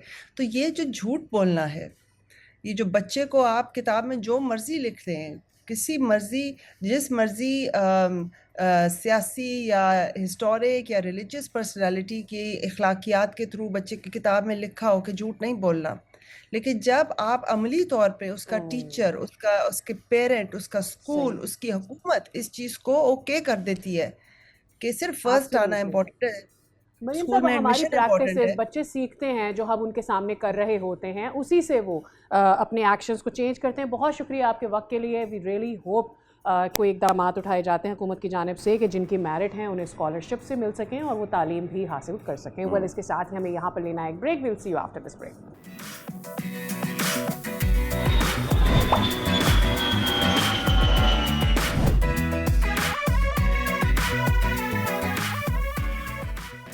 Welcome back. आप देख रहे हैं दुनिया बोल है।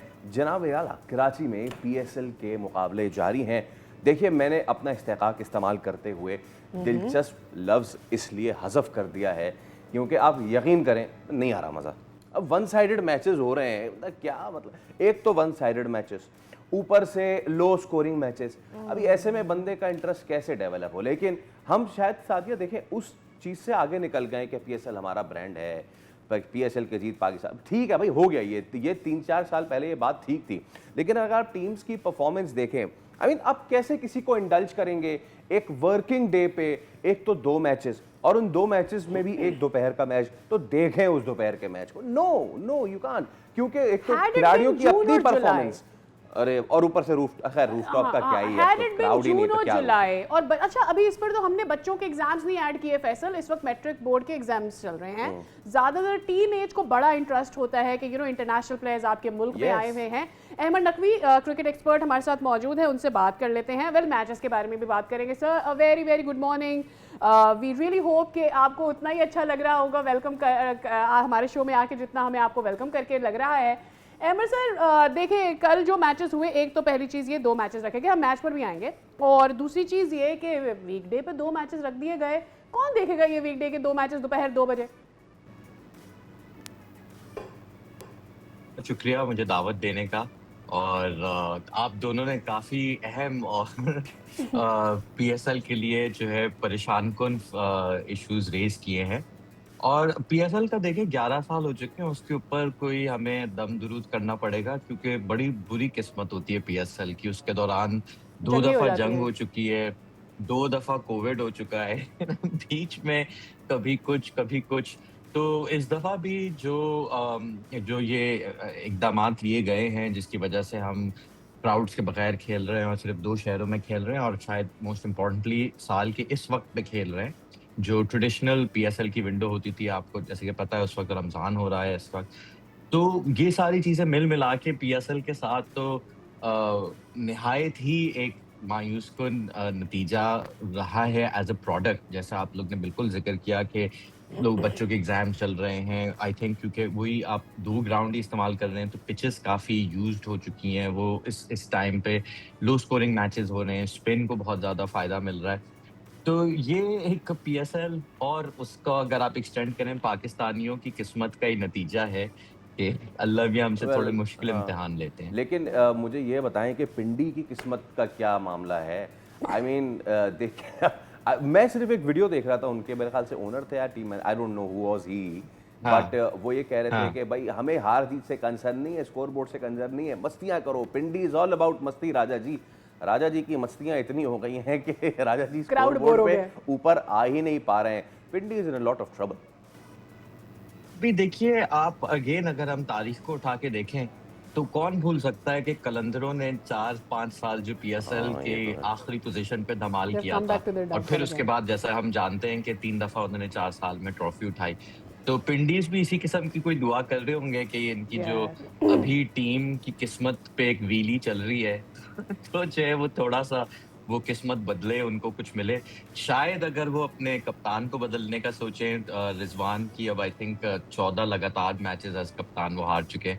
मगर अगेन नई टीम है, और नई टीम के साथ हमेशा इस किस्म के मुश्किलात तो होती हैं। राइट एंड मेरे ख्याल में अहमद सर अगली दफ़ा वो अपने ऑक्शन के लिए जो उन्होंने लोग अपॉइंट किए हुए थे, उन लोगों को बदलने की भी सोचें for the next PSL, because I think it's obviously about Rizwan, but it is more कि आपने डेप्थ क्या रखी थी भाई टीम के लिए। ये मसला हैदराबाद को भी रहा है। हैदराबाद मेरे ख्याल में कल लकी थी वर्सेस पिंडीज, कोई बहुत बड़ा टोटल रावलपिंडी ने सेट नहीं किया।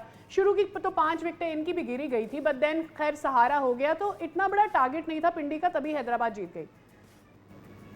बिल्कुल, आई थिंक इससे एक बात का हमें ये भी अंदाजा होता है कि आपने जैसे ऑक्शन का जिक्र किया, तो आपको इल्म होगा ही कि एक और टीम थी, फिर उन टीम का ओनरशिप बदली गई, काफ़ी चेंजेस वगैरह हुए, तो वो ऑब्वियसली वैसे ही एक बुरा स्टार्ट था इनके लिए। बट उसी के साथ-साथ किसी भी नई टीम के लिए एक एस्टैब्लिश लीग में आना आसान काम नहीं है, और आपको नज़र आता है जो टीमें जैसे कि ज़ल्मी हो गई, यूनाइटेड हो गई, इनका क्योंकि इतने अरसे से एक कंसिस्टेंसी के साथ एक चलते आ रहे हैं, वो कंसिस्टेंसी ओवरनाइट नहीं पैदा होती। वो अभी पिंडीज को, हैदराबाद की टीम को इसी बात का अंदाजा हो रहा है कि इस किस्म की क्वालिटी को बढ़ाने के लिए भी आपको कुछ अरसा चाहिए होता है।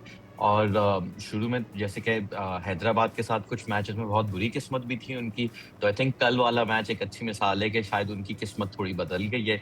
पिंडीज का अब जो है वो कुछ कह नहीं सकते। हाँ, तो दुआ ही कर सकते हैं। अच्छा, now coming to the second match, kings versus Islamabad united. United के लिए थोड़ा सा रोलर कोस्टर रहा। They started off pretty good, थोड़ा सा बीच में रफ पैच आया टू द एक्सटेंट के शादाब को कैप्टनसी एक मैच में फिर उन्हें जो है वो ग्रीन को देनी पड़ी, लेकिन then Shadab came back with a bang, और कल उन्होंने कराची किंग्स को हरा दिया। किंग्स का होम ग्राउंड है, लेकिन होम ग्राउंड पे ही नहीं जीत पा रहे हैं। कैसे सम अप करेंगे कराची किंग्स की परफॉर्मेंस को? कराची किंग्स तो जो है मुझे अपने शहर से बेहद मोहब्बत है, मगर कराची किंग्स उस मोहब्बत का एक बड़ा इम्तिहान है। क्योंकि उन्होंने उन्होंने जो दुख दिए उस शहर ने और किसी तरीके में दुख नहीं दिया हमें।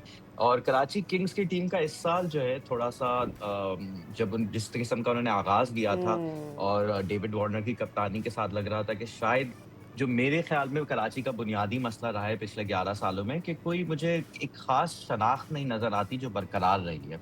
और टीमों में आपको नजर आता है कोई फेस ऑफ द फ्रैंचाइज है, कुछ उनके कोर प्लेयर्स हैं। कराची की अभी तक उस किस्म से डेवलपमेंट वो नहीं रही है और उसका मेरे ख्याल में आपको असर दिखाई देता है जब करीब आते हैं, जब प्रेशर थोड़ा बढ़ता है, तो उस वक्त कौन सी टीमें ज्यादा बेहतर खेल पाती हैं और कौन सी टीमें प्रेशर में थोड़ा स्ट्रगल करती हैं। और आई थिंक जैसा भी है ऑब्वियसली कराची का नाम तो है, मगर जो जितने होम पे वो मैचेस खेल रहे हैं उनके स्क्वाड के लिए शायद इतना वो मुफीद नहीं था इस किस्म की कंडीशंस में खेलना जितना वो हमने लाहौर में देखा था। मगर यही है कि इस शहर के साथ इतनी जैसा कि हमें बड़ा शौक है कहने का कि बड़े जुल्म बड़ी ज्यादतियां हुई हैं, तो कराची की में एक और ज्यादती है हमारे साथ। राइट। और यू नो एक अभी हम थोड़ी देर पहले जो कंपैरिजन कर रहे थे पीएसएल का कि ठीक है जब आप नई टीम्स लेकर आती हैं तो फिर उन टीमों को टाइम भी लगता है। डू यू थिंक कि जो कंपैरिजन ड्रॉ किया जाता है पीएसएल के साथ दूसरी बड़ी लीग का, ये कंपैरिजन भी फेयर है या नहीं है? बिकॉज ऑब्वियसली वो हमसे 8 साल पुरानी लीग है। Start in 2008, we start in 2016। Do you feel it's a fair comparison? And अगर मैं आज सोच लूँ कि ठीक है जो हो गया इस सीज़न में, अगले सीज़न क्या करना चाहिए? क्या हमें अपनी विंडो भी चेंज करनी चाहिए ताकि आईपीएल पीएसएल का डिफरेंस हो, लोग यहाँ की व्यूअरशिप कैप्चर कर सकें? और क्या चेंजेस करने चाहिए? बिल्कुल, एक तो जो सबसे बड़ा मसला यही रहा है कि आपकी जो ये विंडो बदली है और वो पीएसएल की उसमें कोई गलती नहीं थी क्योंकि ऑब्वियसली रमज़ान टाइमिंग से रमज़ान के दौरान आप ये लीग नहीं कर सकते थे। तो ये इंशाल्लाह कुछ सालों में वापस अपनी ओरिजिनल विंडो में आ जाएगी तो वहाँ पे मसला खत्म हो जाएगा। आई थिंक उसी के साथ-साथ बहुत ही ज़्यादा अनफेयर और गैर मुनासिब है कि आप पीएसएल और आईपीएल को कंपेयर करें, क्योंकि पहली बात ये है कि आप दुनिया की कोई भी लीग उठा के देख लें तो इकोनॉमिकली या जहाँ जितना आईसीसी ने उसे अपने बच्चे की तरह पाला हुआ है, आईपीएल जिस लेवल पे है वो और किसी लीग के पास ना ही वो मौका है, ना ही वो सलाहियत है और ना ही वो इकोनॉमिक बेस है। उसी के साथ-साथ आई थिंक पीएसएल की एक बड़ी मुख्तलिफ शनाख्त बनी रही है और उसको आई थिंक बरकरार रखना पीएसएल की सबसे बड़ी ज़िम्मेदारी है। वहाँ पे कितनी कामयाबी हो रही है उस पे मुझे थोड़ा-सा डाउट है, बट उसी के साथ मैं उनको इतना लीवे ज़रूर दूँगा कि इतनी सारी चीज़ें होती रहती हैं पीएसएल के साथ जिसके बारे में बंदा कुछ कर नहीं सकता है। But I really do think कि जैसा कि मैंने कहा कि अनफेयर कंपैरिज़न है, बट इसका ये मतलब नहीं कि हम कह दें कि जी पीएसएल में कुछ और बेहतरी की गुंजाइश नहीं है। There is a lot that can be improved. कुछ चीज़ों में ये है कि किस्मत बदल जाए, बट कुछ चीज़ों में डेफिनेटली एक स्ट्रक्चरल लेवल पे मुख्तलिफ चीज़ें कर सकते हैं। ऑप्टिक्स की बात होती है ना अहमद साहब, ऑप्टिक्स की बात होती है। आई वाज जस्ट बेशक। थिंकिंग इन दिस ब्रेक कि जस्ट फॉर फैन एक्सपीरियंस, क्योंकि फैन इस बार तो है नहीं, तो टीवी पे फैंस के लिए एक सेगमेंट ऐसे ही पीएसएल का हो सकता था, the handshake segment. Why not? क्यों नहीं? दोनों कप्तानों का उसमें हाथ मिलाते हुए आप करते, दिस शुड हैव स्पार्क। लेकिन आई डोंट नो कि कौन सोच रहा होता है। Yes, we don't have cheer leaders, हमारा कल्चर में नहीं है, but we could have come up with something of our own. Just watching the IPL and all. Cheer leaders पे पता नहीं क्यों आपके चेहरे पे खुशी आई है। मैं चाहूंगा कि इस पे कुछ फरमाएं आप। मैंने कहा आप कैसे कह सकते हैं चीयर लीडर्स नहीं है? बेचारे लग रहा है हिरा और मानी को तो गिरफ्तार किया हुआ है पीएसएल और उनको जो है चीयर लीडर शायद अब वो कहें कि यार बना दो हमें चीयर लीडर, कभी सेल्फी, कभी चाय का प्याली, कभी पेप्सी, डीजे। तो ये मेरी दरख्वास्त पीएसएल से होगी कि भाई अब किसी और कोई भी ले आए, उनको छुट्टी दे दे, उनके घर वाले उन्हें याद कर रहे होंगे। बहुत शुक्रिया अहमद रफी साहब, thank you so much for your time. और इस वादे के साथ को आगे डिस्टर्ब करते रहेंगे। It was a pleasure hosting Ahmed Naqvi on the show. तो जनाब क्रिकेट से तो फिलहाल इतना ही, लेकिन ब्रेक पे जाने से पहले आज बड़े सग़ीर के अजीम कव्वाल जिन्होंने कव्वाली को नई जहत बख्शी इन द कमिंग डेज़, और आज की जन जी अजीज़ मियाँ कव्वाल की इसलिए भी दीवानी है क्योंकि जिस वक्त वो कव्वाली कर रहे थे तो उन्होंने दौरे हाजिर, असरे हाजिर और माजी करीब को मिला के जो उनका अंदाज़ था, कमाल अंदाज़ था उनका, कव्वाली को यकसर तब्दील कर दिया।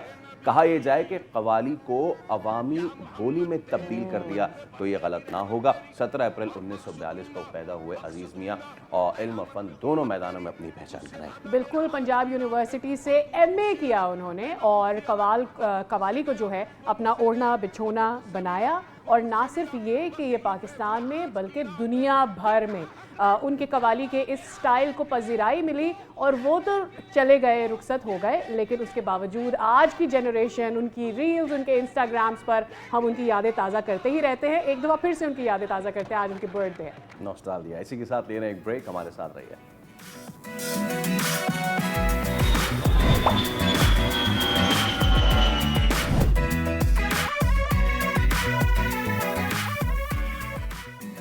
Welcome back again. हमारे साथ जुड़े रहने के लिए आपका बहुत बहुत शुक्रिया। अब हम बात करने जा रहे हैं ऑटिज़म के हवाले से, और ऑटिज़म से जो बच्चे इससे मुतासर होते हैं या अफराद होते हैं उनके लिए एक खूबसूरत और बहुत ही अच्छी उम्मीद जो है और बहुत बड़ा कदम जो है वो उठाया जा रहा है कि किस तरह से लोगों को इस हवाले से अवेयरनेस फराहम करनी है।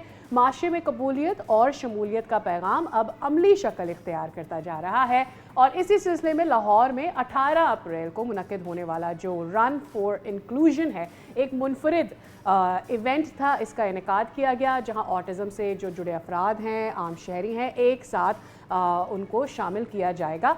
सो it is going to be huge for all the people जो इससे अफेक्टेड हैं और जो लोग इस हवाले से जानना चाहते हैं उनके लिए कि वो इसमें किस तरह से शामिल हो सकते हैं, इंफॉर्मेशन भी हासिल कर सकते हैं। नाइट इवेंट है ये ना, दिस इज गुड। और इवेंट सिर्फ एक दौड़ नहीं है, एक पैगाम है कि हर फर्द, चाहे वो मुख्तलिफ अंदाज में सोचता हो, मुख्तलिफ तरीके से बात करता हो, वो माशरे के बराबर का हिस्सा है। ऐसे इक़दामात ऑटिज़म से मुतालिक शऊर बढ़ाने के साथ साथ माशरती रवैयों में मस्बत तब्दीली लाने का ज़रिया बनते हैं। ये इवेंट इस बात की याद दहानी है कि आगाही से आगे बढ़ के अब अमली शमूलियत की ज़रूरत है। तो चलिए इसी पे हम बात कर लेते हैं। आज हमारे साथ मौजूद हैं माहीन गुल मलिक, आप डायरेक्टर हैं लाहौर ऑटिज़म सेंटर की। अस्सलाम वालेकुम Maheen, and thank you so much for your time. It's a pleasure having you on the show. Okay Maheen, एक तो ये जो होने जा रहा है event, this is very good, बहुत अच्छी बात है। सबसे अच्छी बात इसमें ये है कि इसमें जो न्यूरो डाइवर्जेंट और न्यूरोटिपिकल सिटीजन्स हैं, दे will be going side by side. That's a very good thing. Thank you so much for having me on the show.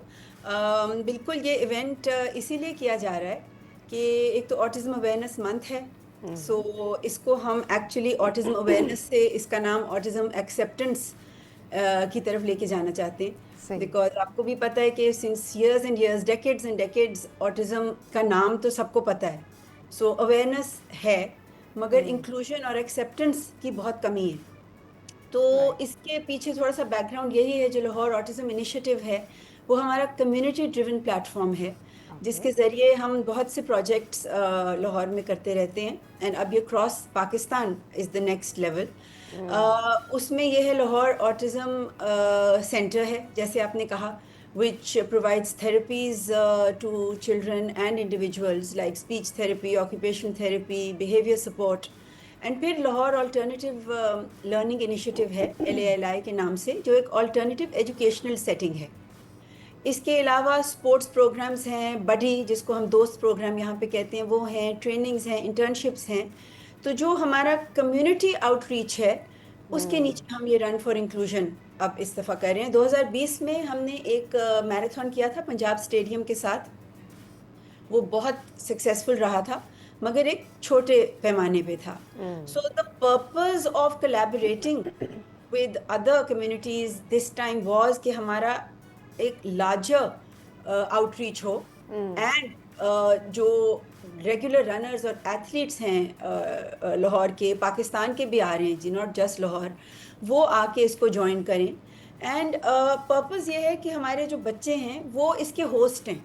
ये बड़ा इंटरेस्टिंग इसमें है कि ऐसे नहीं कि मैं टेक ओवर कर लूँगी इवेंट, जबकि I mean honestly speaking I am a mother, मेरा अपना बेटा ऑटिस्टिक है, विच इज़ वाई मैंने ये शुरू किया, अदरवाइज़ मेरी फील्ड तो लॉ है। और जैसे कुछ बच्चे हमारे खड़े होंगे एंट्रेंस पे, सबको ग्रीट करेंगे, कुछ बच्चे हमारे मेडल्स दे रहे होंगे, कुछ बच्चे हमारे शायद speech, let's see, you see, इनको हम फोर्स नहीं कर सकते और हम प्रिडिक्ट भी नहीं कर सकते। हो सकता है कल उनमें से एक डिसाइड करे कि मैंने आना ही नहीं है, तो वो भी ठीक है, यू नो। फोर्स नहीं करना। तो ये होस्ट हैं इस इवेंट के, तो जो आके हमें सपोर्ट करेगा उसके लिए सिर्फ ये नहीं कि वो आ रहा है, वो भाग रहा है, उसको मेडल मिल रहा है। हम बहुत खुश हैं कि वो इन बच्चों के लिए आ रहे हैं, बिकॉज यू सी जो एक बहुत बड़ा रनर है उसके लिए 10 किलोमीटर कुछ नहीं है। उसका आना ये शो करता है कि वो इनके साथ इंटरेक्ट भी करना चाहता है और वो इस कॉज को सपोर्ट करना चाहता है। तो मैम अगर आप ये बता सकें कि ये इवेंट यानी रन कहाँ से स्टार्ट होगा और कहाँ तक होगा, कितने बजे आप स्टार्ट करने जा रहे हैं, ताकि वो लोग जो इस वक्त हमारे तवज्जुह से आपके इस प्रोग्राम के हवाले से कल के लिए जानना चाहते हैं उनको भी खबर मिल जाए कि ये एक अच्छे कॉज के लिए रन होने जा रही है। एब्सोल्युटली जी। तो ये हम कर रहे हैं, पार्क एवेन्यू है, LDA इंटरचेंज से वहाँ उतरते हैं रिंग रोड से। सो पार्क एवेन्यू के जो ओनर्स हैं they were very very kind and उन्होंने हमें ये अपना पूरा कम्युनिटी दी है एंड उसमें वो कॉर्डन ऑफ कर रहे हैं जो हमने रूट बनाया है। सो पार्क एवेन्यू में है 6 o'clock कल 6 PM 18th April Saturday. It's the first night run of Lahore. और नाइट हमने इसलिए रखा, बहुत सी वजूहत थी, मगर उसकी एक सबसे बड़ी वजह थी, मैं अब इस फील्ड में इतनी देर से हूँ कि मैंने अपना बच्चा भी बचपन से देखा है कि एक गर्मी में जो पसीने की एक लाइन है ना, वो कुछ बच्चों को समझ नहीं आएगी। उनको लगेगा कि ये हमारे साथ क्या हो रहा है, which leads to sensory overload. तो हम जितना कंफर्टेबल इनके लिए कर सकते हैं हमने वो किया है, because April is hot in Pakistan and April is autism awareness month. तो हमें और ऑप्शन नहीं थी कि हम करना ही अप्रैल में चाहते थे। तो हमने कहा फिर हम क्या करें, तो जाहिर है फैंस एंड हाइड्रेशन, बहुत से स्पॉन्सर्स ऑन बोर्ड आए हैं, so we are very very thankful to them. तो इसलिए ये 6 PM to 10 PM है।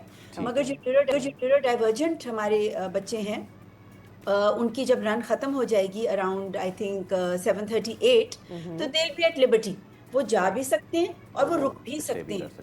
और हमारा जी वन थिंग दैट जब मैं अब जरा सामने लाना चाहता, एक तो आपने जो टर्मिनोलॉजी इस्तेमाल की है, it's such wonderful thing, sensory overload. बहुत सारे जो वालिदैन हैं उनको पता नहीं होता, जब वो बच्चे को डिफरेंटली एक्ट करता देखते हैं तो परेशान हो जाते हैं। बट आपने बात की, हम चाहेंगे आने वाले दिनों में हम आपके साथ इस पर एक अलग से सेगमेंट ज़रूर करें on all these the trainings and all. But ये जो R for I है, रन फॉर इंक्लूजन, 4 मकासद इसका जॉटेड डाउन है। उसमें से ऑब्वियसली एक तो ये है कि जो एक और खूबसूरत टर्मिनोलॉजी आपने यूज़ किया, that's neuro diversity, brilliant, that's beautiful, उसको सेलिब्रेट किया जाए। स्ट्रक्चर्ड इंक्लूजन को जो है वो प्रमोट किया जाए, और unified participation, that's another thing जिस पर हम बात कर चुके हैं। लास्ट थिंग जो कि आपने इसमें जॉट डाउन किया, that's translate awareness into meaningful action.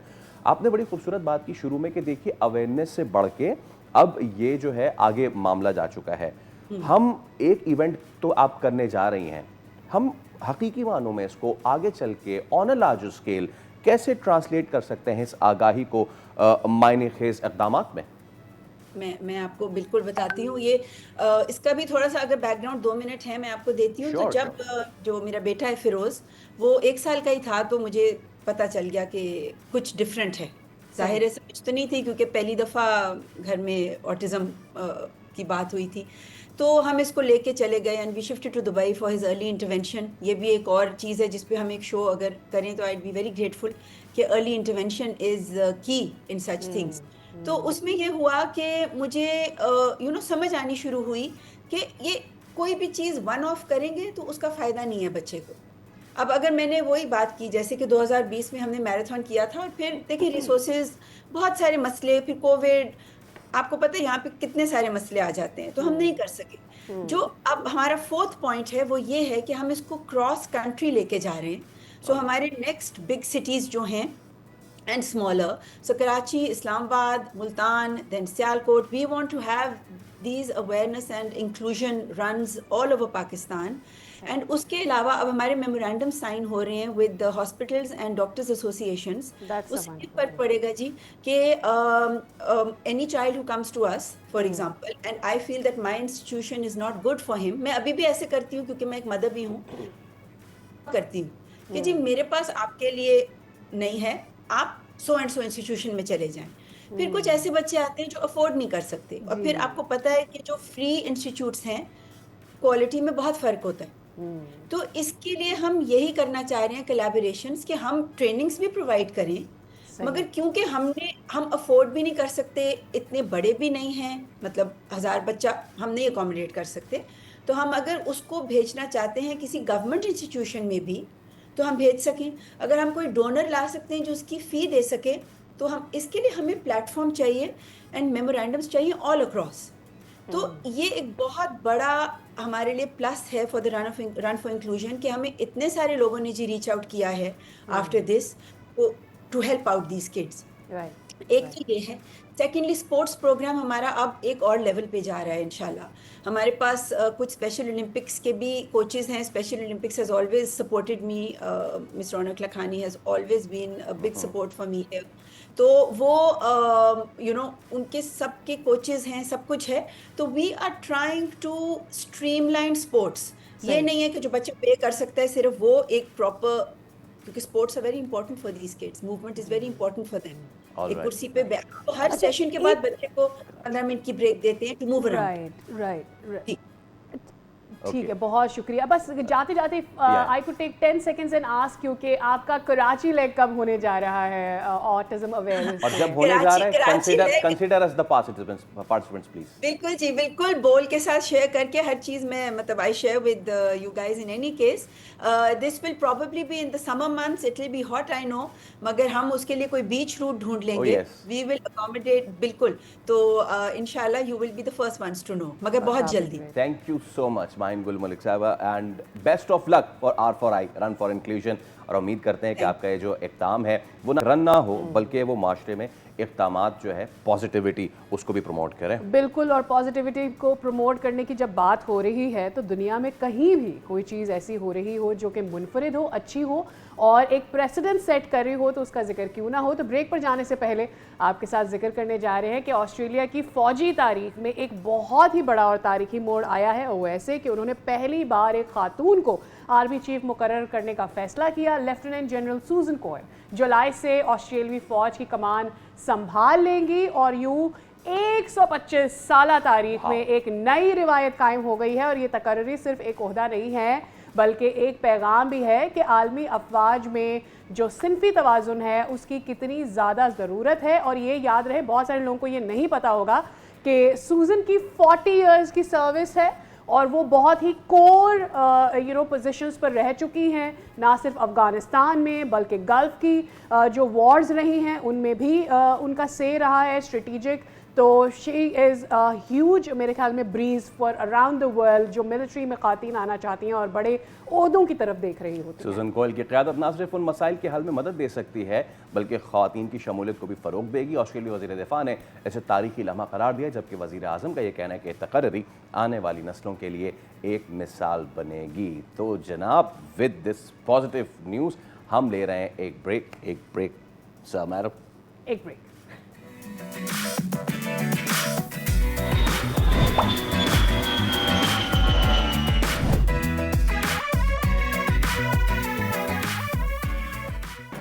एक बार फिर आपको कहेंगे खुश आमदीद। देखिए, कराची में गर्मी अब आहिस्ता आहिस्ता जोर पकड़ रही है। अच्छा, ये गर्मी जोर तो पकड़ रही है लेकिन कभी इसका जोर टूट भी जाता है। 2 दिन पहले ये हालत थी कि हम सोच रहे थे कि अब तो जीना महाल हो रहा है, पल पल जीना महाल गर्मी के साथ, लेकिन कल थोड़ा सा मामला बेहतर हो गया। तो ये जो एक कन्फ्यूजन, हाँ, एक कन्फ्यूजन का दौर है, ये कशमकश का एक दौर है, गर्मी आ रही है कि नहीं आ रही है, ये अभी भी बरकरार है। अब इसमें देखिए, महकमा मौसमियात तो ये कह रहा है कि आइंदा चंद रोज़ में दर्जा हरारत 33 से 35 डिग्री के दरमियान रहेगा, लेकिन जो ह्यूमिडिटी है वो इस चीज़ का फैसला करेगी कि गर्मी कितनी ज़्यादा जाएगी। एब्सोल्युटली। तो एक ये भी जाहिर किया जा रहा है कि कभी ड्राई वेदर जो है वो भी आपकी सेहत के ऊपर किस तरह से अफेक्ट होता है। गर्मी में अगर ड्राई वेदर है तो आपको और भी ज़्यादा डिहाइड्रेशन फील होती है। एट द सेम टाइम वो आपकी स्किन के ऊपर भी अफेक्ट कर रहा है, तो उसमें भी आपकी डाइट वगैरह, आपके बच्चों की डाइट वगैरह मुतासर हो रही होती है। और अगर गर्मी में ह्यूमिडिटी बहुत ज़्यादा हो जाए तो फिर आप पानी का इस्तेमाल भी ज़्यादा रखें। क्या उसके साथ और मशरूबात, जूसेस वगैरह हमें इस्तेमाल करने चाहिए और अपनी डाइट कैसी रखनी चाहिए, ये बहुत ज़्यादा इंपॉर्टेंट हो जाता है। और ऑब्वियसली जब हम पाकिस्तान में बात करते हैं तो हर साल ही हम ये देख रहे हैं कि एक शिद्दत आती जा रही है वेदर में, यानी आपको सर्दी भी ज़्यादा मिलेगी, आपको गर्मी भी ज़्यादा मिलेगी। तो डॉक्टर जवेरिया महमूद हमारे साथ मौजूद हैं, आप न्यूट्रिशनिस्ट हैं। अस्सलाम वालेकुम ma'am, very very good morning to you. पूरे मुल्क में ही वैसे तो वेदर थोड़ा डिफरेंट हो गया। हम खास करके अगर कराची की बात करते हैं, कराची में अभी गर्मी आई है और अभी गर्मी नहीं आई है, कुछ ऐसा वेदर है। तो बताइए ज़रा कि डाइट पॉइंट ऑफ व्यू से हमें क्या करना चाहिए इस मौसम में। अस्सलाम वालेकुम, बहुत शुक्रिया इनविटेशन के लिए। आप टॉपिक बहुत इंटरेस्टिंग है और बड़ा सीजनल टॉपिक है। आप ये देखिए कि पाकिस्तान में इस टाइम अचानक से जो एक हीट वेव आई है, ना सिर्फ कराची में बल्कि इस्लामाबाद और लाहौर में भी। तो उसके साथ जो एकदम जो वेदर चेंजेस होती है, सीजनल चेंजेस होती हैं, उनसे निपटने के लिए सबसे ज़रूरी चीज़ ये है कि अपने मिनरल्स का और सॉल्ट्स का, यानी नमकियात का, जो आपकी ग़िज़ाई नमकियात होते हैं, उनका ख्याल रखा जाए। तो फिर क्वेश्चन ये आता है कि एकदम से जो ये हीट वेव आई है, इसमें जो हमारा जिस्म है, इसका पीएच लेवल कैसे मेंटेन रखना है, उसके साथ ही साथ अपनी बॉडी को कूल डाउन कैसे करना है, और फिर ये जो बिल्कुल वेदर चेंजेस हैं कि रात को एकदम ठंडा हो जाता है और दिन में शदीद किस्म की हीट वेव है, तो इसके साथ कैसे बचना है। तो इसमें नंबर 1 पॉइंट ये है कि आप सबसे ज़्यादा जो ज़रूरी है इस टाइम, पाकिस्तान ज़राअत में और ज़रूरी चीज़ों में मालामाल है, तो हमें नंबर 1 मेलन्स, वाटरमेलन, तरबूज, खरबूजा वगैरह हो गया। उसके अलावा सरमा, गर्मा और कुकम्बर्स, मतलब वो चीज़ें जिसमें 80 to 90% पानी शामिल है, और साथ ही साथ ग़िज़ा इस तरह की नमकियात शामिल है उस ग़िज़ा में, जो क्या हमारी मतलब हमारे इलेक्ट्रोलाइट्स पूरे कर सकते हैं।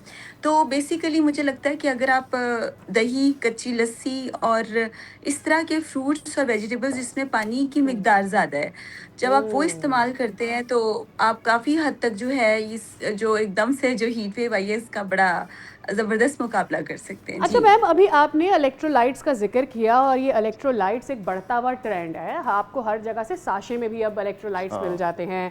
हर कोई इलेक्ट्रोलाइट, अब कोई किसी को जो है ना तरबूज नहीं खाना है, किसी को खरबूजा नहीं खाना है, किसी को क्यूकम्बर नहीं खाना, उसको लगता है भाई मैं तो इलेक्ट्रोलाइट ले लूँ, पानी में डाल लूँ और मेरे लिए इनफ है। ज़रा कंपैरिजन तो करें नेचुरल फ्रूट्स का इनटेक और उसमें अपनी इलेक्ट्रोलाइट्स को पूरा करना, और अगर आप अपने घर पे कोई इलेक्ट्रोलाइट लेमन वगैरह से भी शायद बनता है, क्या वो होता है पानी में मिलाकर, और ये कि बाजार से ले लेना चाहिए, क्या उससे आपकी नीड्स पूरी हो जाती है? देखिए कि there is a huge and big difference between the supplementation and the artificial things and the natural things. जब हम फ्रूट्स के साथ यानी नेचुरल फ्रूट्स के साथ अपनी जो न्यूट्रिशनल डेफिशिएंसीज हैं या इलेक्ट्रोलाइट्स पूरे करते हैं, तो हमें उसके ज़्यादा फ़वाइद हासिल होते हैं, ना सिर्फ हमारे जिगर, लिवर, गुर्दा, दिमाग, दिल और बाकी जो अज़ा हैं उनको। क्योंकि देखिए हमारा एंड गोल ये नहीं है कि हमने एकदम से कोई साशा लिया और विद इन सेकेंड्स हमने कहा कि हमारे जो सोडियम, पोटेशियम, मैग्नीशियम है वो हम पूरे कर रहे हैं।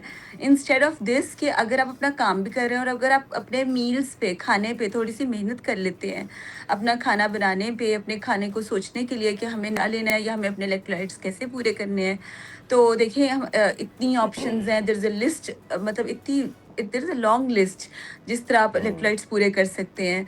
लाइक आप गावा ले सकते हैं, उस पर आप black pepper, salt, lemon squeeze कर सकते हैं। फिर आप योगर्ट बहुत ज़बरदस्त है, उसमें आप सीड्स ऐड कर सकते हैं। जो सीड्स हैं उसके अंदर माइक्रो मिनरल्स मौजूद हैं और ऐसे विटामिन्स मौजूद हैं जो आपके लाखों और हज़ारों रुपए के सप्लीमेंट, लाइक पम्पकिन सीड हो गया, सनफ्लावर सीड हो गया, मैं खुद भी यूज़ करती हूँ असल में ये चीज़ें, और अंदर बाहर आना जाना रहता है, तो बहुत ज़्यादा जब स्वेटिंग और ये हीट वेव को देखना पड़ता है, तो ये चीज़ें जब आप करेंगे ना, आपकी बॉडी में एक इलेक्ट्रोमैग्नेटिक किस्म की एनर्जी आएगी जो आपको खुद फील होगी कि आ रही है एनर्जी। जबकि आप वो चीज़ें लेंगे तो आपको किसी किस्म की एनर्जी नहीं अच्छा डॉक्टर फील जवेरिया, होगी। क्योंकि हम मुल्क के सदर्न पार्ट में इस वक्त बैठे हुए हैं, इन कराची, और कराची में जब हम जी। बात कर रहे हैं इलेक्ट्रोलाइट्स की, चलिए इसको आसान कर देते हैं, ऐसे फ्लूइड की कि जो आपको इस गर्मी के मौसम में भी तरोताज़ा तवाना भी रखे, और आपको इंटरनली भी जो है आपके नमकियात जो है वो कम ना होने दे। कराची में बैठ के अगर हम नारियल पानी ना पिएं, वैसे तो बहुत सारी चीज़ें, कराची की 2 चीज़ें हैं जो कराची की अपनी हैं, लेकिन वो सबसे ज़्यादा नेगलेक्टेड है, एक कोकोनट वाटर और एक यहाँ का सी फूड। हम ही नहीं खा रहे होते, पूरी दुनिया में जा रहा होता है। हाँ, प्लीज़ थोड़ा सा ये लोगों तो को आपने नारियल पानी, कोकोनट वाटर की बड़ी अहमियत के आपने बारे में पॉइंट की बताएं। बात की है। जी हाँ, आपने बड़ी पॉइंट की बात की है कि समंदर पास हो तो उससे फ़ायदा भी ना उठाया जाए और वहाँ पे बिल्कुल आप ऐसे ही कह रहे हैं, सुबह-सुबह फिशरमैन निकल जाते हैं और पूरी दुनिया में जो है वो एक्सपोर्ट हो रही है, बड़े हाई लेवल पे सी फूड जा रहा है। अच्छा, सी फूड कितना ज़बरदस्त होता है, गर्मियाँ सर्दियाँ, मतलब बीइंग लाइक अ डायटीशियन मैं कहती हूँ गर्मियाँ सर्दियाँ लें, ओमेगा 3 है, एसेंशियल अमाइनो एसिड्स हैं, एंजाइम्स हैं, जो लड़के हज़ारों लाखों रुपए के सप्लीमेंट्स पे पैसा खर्च करके फिर जिम जा रहे होते हैं, पोस्ट वर्कआउट ले रहे होते हैं, तो वो आप जब खुराक से लेते हैं तो वो ज़्यादा तवाना फील करते हैं। सेकंड नंबर पे देखिए, coconut is a such a beautiful and amazing thing. और इंस्टेंटली जो लोग जिनकी बॉडी में ग़िज़ाई नमकियात की किल्लत है, यानी उनको पता है कि मैग्नीशियम, सोडियम, पोटेशियम नहीं ठीक, तो मैं उनको इंस्टेंट कहती हूँ, अगर इंस्टेंट ठीक करना है तो कोकोनट वाटर यूज़ करें। हाँ ठीक है, इकोनॉमिकल फैक्टर में अफोर्डेबिलिटी, अवेलेबिलिटी और एक्सेसिबिलिटी नहीं है, क्योंकि कोकोनट वाटर बहुत से हमारे ऐसे लोग हैं जो अफोर्ड भी नहीं बन कर सकते हैं, उनको बताया भी जाए तो नहीं कर सकते। पर इसकी अफादियत ऐसी है कि इसके 25 ml यानी 20 से 25 जो ml है, लाइक इतना सा, वो भी आपकी बॉडी में मिरेकल की तरह काम करता है। फ़ौरन से आपके जो ग़िज़ाई आपकी जो नमकियात हैं उसको पूरा करता है। और साथ ही साथ मतलब एक औसतन मैं कहती हूँ एक इंसान को तकरीबन हफ्ते में 1 या 2 ग्लास ले लेने चाहिए। अच्छा चले नारियल पानी नहीं मिलता आपको, आप उसका वो जो पल्प है या जो नारियल है वो यूज़ कर लें।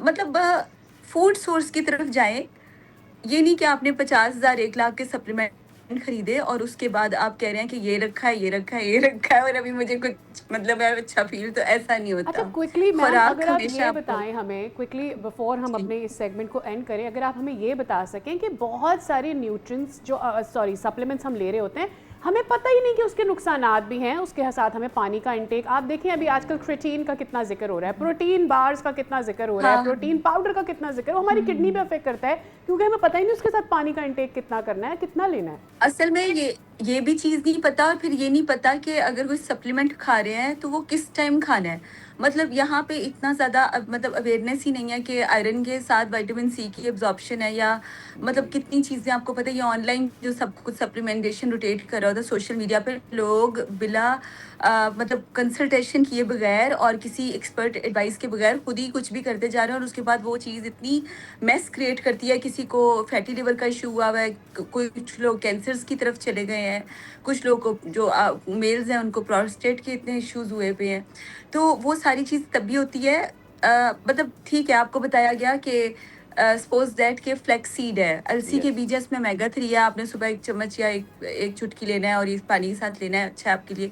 अब उसके बाद प्रॉपर कंसल्टेंसी से जब अगर आप चलेंगे, प्रॉपर एक वे आउट से आप चलेंगे, तो आप किसी एंड गोल पे पहुंचेंगे। अगर आपको पता ही नहीं कितना लेना है, किस वक्त लेना है, क्रिएटिन है या फिर ये कोलेजन्स हैं या फूड सोर्सेज क्या है इसकी, फिर मतलब विटामिन डी के कितने ज़्यादा लोग जो डेफिशिएंट हैं जिनमें विटामिन डी नहीं है, मतलब उन सबसे मज़े की बात यह है कि उनको ये पता है कि अच्छा ये फ़ायदेमंद है, पर ये नहीं पता कि किसके साथ लेना है और क्या करना है। ये बहुत इस time this is a big issue ना। और अल्लाह ताला की रहमत देखें कि जो सोर्सेज अब देखें, जैसे हम अनार की बात करते हैं, अनार में विटामिन सी है और आयरन भी है। बहुत शुक्रिया मैम आपके वक्त के लिए, it's wonderful to have you on the show, and definitely आप की तमाम तर जितनी भी फ़ायदे हैं वो हासिल करेंगे। मैम अभी कह रही थी कि भाई अपने खाने के बारे में सोचें, मैं तो कह रही हूँ कराची वाले तो गैस आ नहीं रहा, सोचते ही रह जाते हैं, खाना तो पकाते नहीं है वो मेरे ख्याल में। नारियल के बारे में फिर सोच लें, पी लें अगर गैस नहीं आ रही तो। वेल विद दैट हम आपसे ले रहे हैं इजाज़त, अब आपसे मुलाकात होगी पीर को, तब तक रखिए अपना ख्याल, अल्लाह हाफ़िज़। Have a nice day.